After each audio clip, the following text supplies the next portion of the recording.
Peace, love, and life, family. What is good? Sending you guys tons of good energy, good vibrations, as always, man. So today's video is a quick topic that I wanted to address and talk about. First and foremost, I want to say shout out to all of my new supporters and subscribers. For those of you that have been supporting the movement and are trying to be the best version of yourself, my new recipe ebook is out. I'm officially an author, and I've been working on this project for a while now, so make sure to go to my website www.dudleyduds.com and get you the High Vibing Soul Foods recipe ebook. In this ebook, I will be teaching you step by step how to make high vibing alkalizing foods so that you can heal yourself with natural herbs, natural vegetables, nuts, seeds, and all the above. Everything is gluten-free, nut-free, chemical-free, dairy-free, and meat-free, alright? So, appreciate you, family. Now, moving into the topic of today's video. Today, I'm going to be breaking down the Ankh for anybody that doesn't quite understand what the Ankh is. I see nowadays a lot of people are wearing the Ankh as a jewelry pendant or getting it tattooed on them because, you know, it's trending, but people don't really know what it means. And, you know, I'm not one to judge somebody for just wearing something because it's trendy, but I want to inform people on what exactly it is, especially if you are an African person watching this, okay?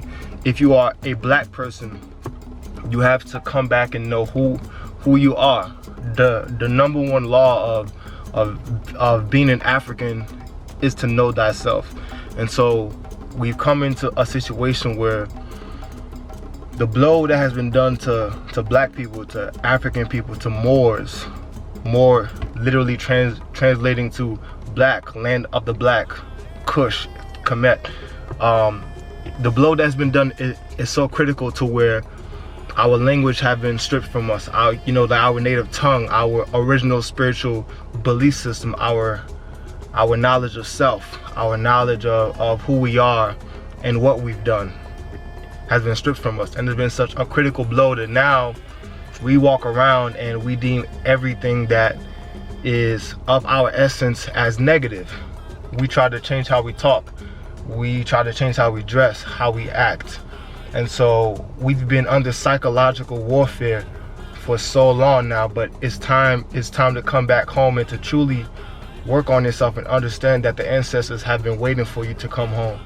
You deserve to walk into your divinity. So the Ankh, whenever somebody sees this, oftentimes on my channel, I've had some trolls come on and say, oh, get that satanic symbol off your neck, or da da da, you're worshiping a pagan god, and da da da. And I just laugh because I'm at such a vibration that I don't lash out on ignorance, because all ignorant means is lacking knowledge of something.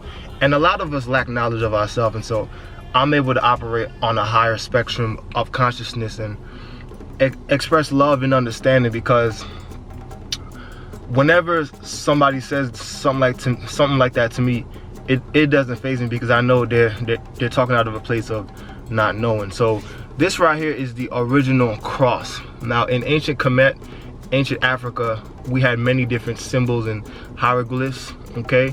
This was the original cross right here, the Ankh. Now there are other crosses that I'm sure you are very well familiar with, such as, you know, the cross of Christianity.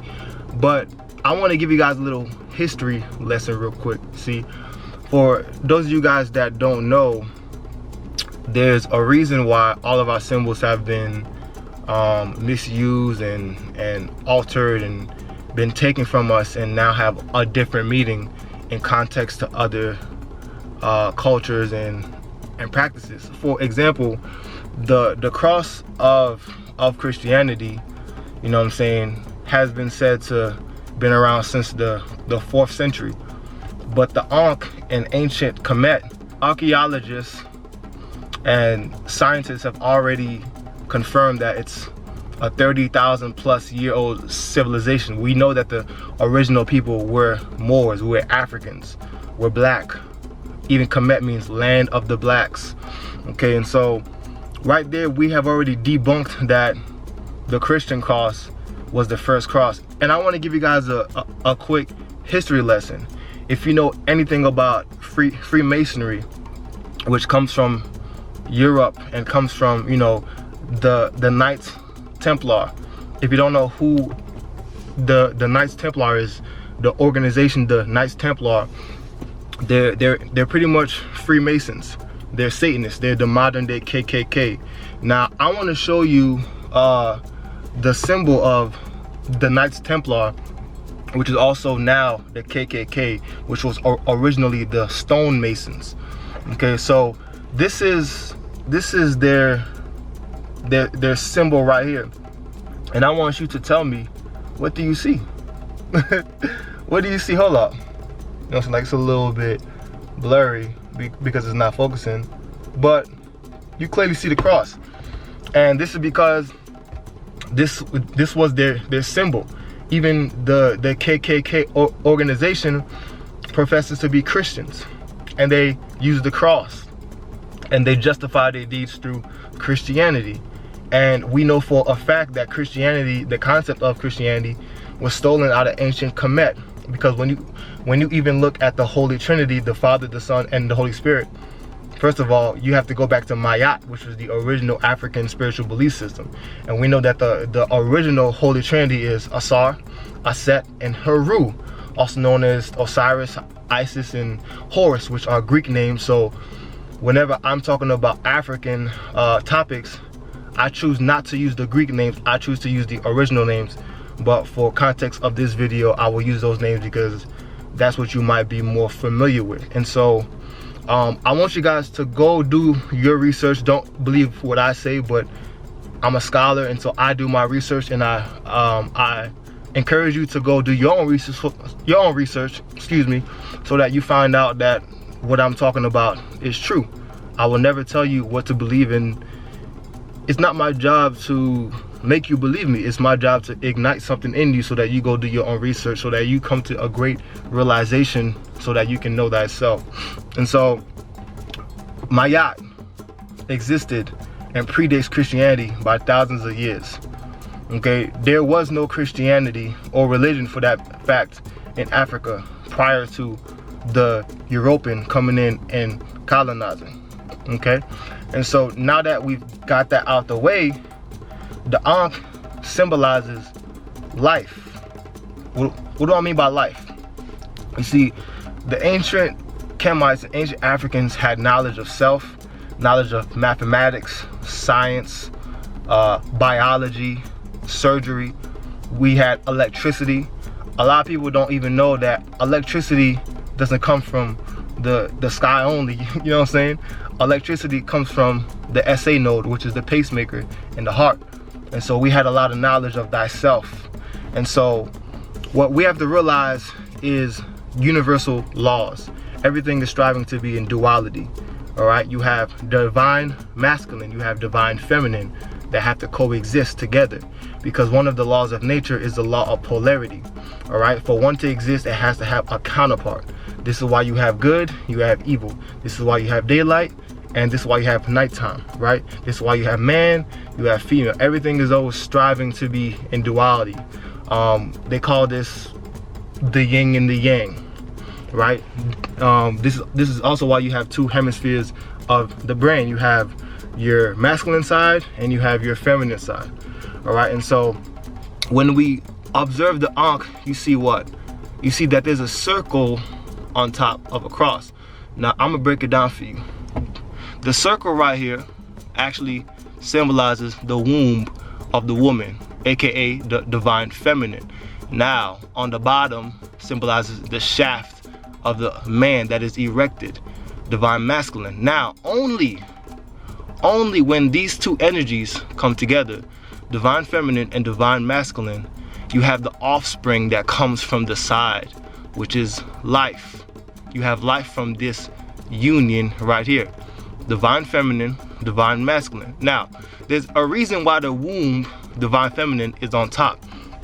In ancient Africa, we were not a patriarchal society, we was a matriarch. So we uplifted our women. We uplifted our women. We cared for our women.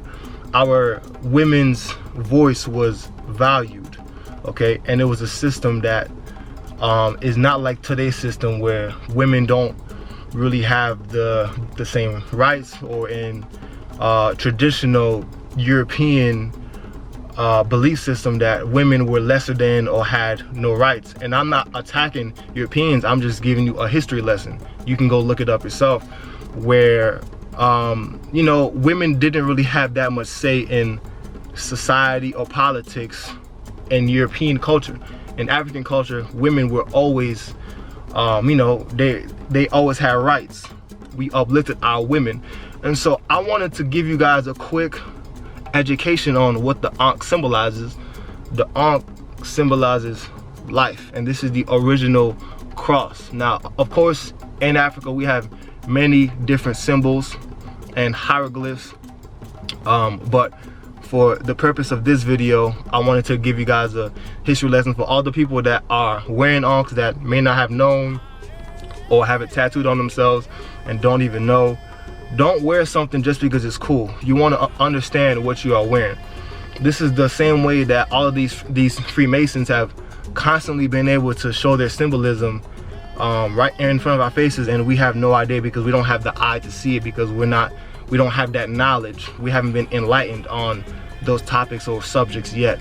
And so my hope for this video was to enlighten you, whether you are African or not, to have a better understanding of what the Ankh symbolizes. It's not just a piece of jewelry. This is life. This comes from the ancient spiritual belief system of Mayat. Mayat was a spiritual belief system and the goddess of divine order and justice and righteousness. And from Mayat were 42 admonitions or principles that they had to live by. Okay, now for this video I'm not going to go over that, but it was 42 principles that they had to live by. Again, look it up. Everything I'm saying in this video, go look it up, okay? And fun fact, of the 42 principles of Mayat, or Ma'at, the 10 commandments came from the 42 principles of Ma'at. Again, do your own research, because as we know, Christianity was founded by the Roman Catholic Church. Now, I want you guys to look up these two things that I'm about to say: the Council of Chalcedon and also the Council of Nicaea in 325 AD. All of these things I'm giving you are historical fact. You can go to Egypt right now and physically walk into the tomb of Heru, Asar, Aset. You can't find the tomb of Jesus Christ. You can't find the tomb of David or Abraham. You can't. Or Mary. It's because these people never historically existed. And this is coming from somebody that is the son of a pastor, the brother of a pastor, and the nephew of a pastor. I'm not telling you what to believe. I'm simply igniting the fire in you as a person to go do your own research. And so it's important that we know these things and we educate ourselves before we judge somebody for how they choose to live their life or the garments that they choose to wear. All right, so again, look into the Council of Chalcedon and the Council of Nicaea.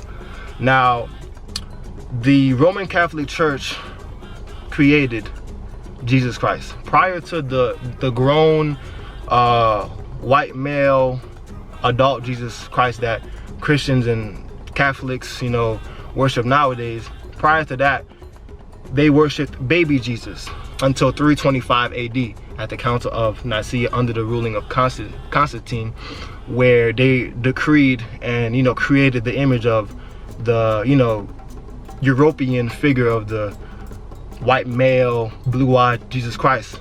I want you guys to pay attention to the symbolism that Jesus Christ is depicted using in the pictures or the paintings. What we have to understand is that this is a Freemasonic symbol. You can also observe the Baphomet, which is Satan, Lucifer, is doing the same symbol. Now, anyways, I'm getting off topic with this video, but this is what the Ankh represents. The Ankh represents life, family. So if you want me to do a part 2 or you want me to talk more about this topic, I would be glad to, okay? But with that being said, family, I love you. Okay, na palepita. I'm sending you good energy, and as always, stay blessed.